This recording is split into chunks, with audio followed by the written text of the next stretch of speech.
আরে আজকে নামাজে যেতে দেরি হয়ে গেল রে, তাড়াতাড়ি যাই, জামাত পাবন কি না। আরে ভাইয়া, তুমি কোন যাচ্ছ? আমি তো মসজিদে যাচ্ছি, কিন্তু তুই মসজিদ থেকে ফিরে আসলি কেন? ভাইয়া, মসজিদে একটা কাতারেও জায়গা নাই, তার জন্য আমি বাধ্য হয়ে ফিরে আসলাম। আরে কি বলিস, সেখান থেকে তো মসজিদের খুতবা শোনা যাচ্ছে। বিসমিল্লাহির রহমানির রহিম আলহামদুলিল্লাহি ওয়া কানাস্তাঈন।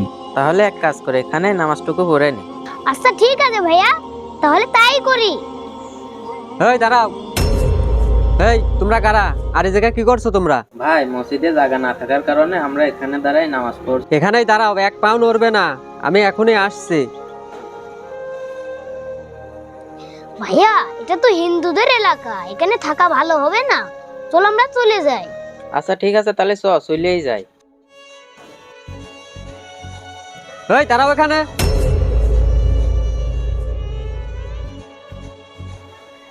আঙ্কেল, আমাদের ভুল হয়ে গেছে, আমরা এখনই চলে যাচ্ছি। আরে ভাই, ভয়ের কিছু নাই, আমি তো তোমাদের জন্য এই জায়নামাজটা আনতে গেছিলাম। আমাদের এলাকায় অনেক নোংরা, তোমরা জায়নামাজটা পারে নামাজ পড়ে নাও। ধন্যবাদ আঙ্কেল। ধন্যবাদ ভাই আপনাকে। এই না ভাইয়া, যাই না মা। প্রিয় দর্শক, এটাই আমাদের বাংলাদেশের হিন্দু মুসলিমদের ভালোবাসা। প্রিয় দর্শক, আমাদের ভিডিওটি ভালো লাগলে ভিডিওতে একটি লাইক করে চ্যানেলটি সাবস্ক্রাইব করে যেতে ভুলবেন না।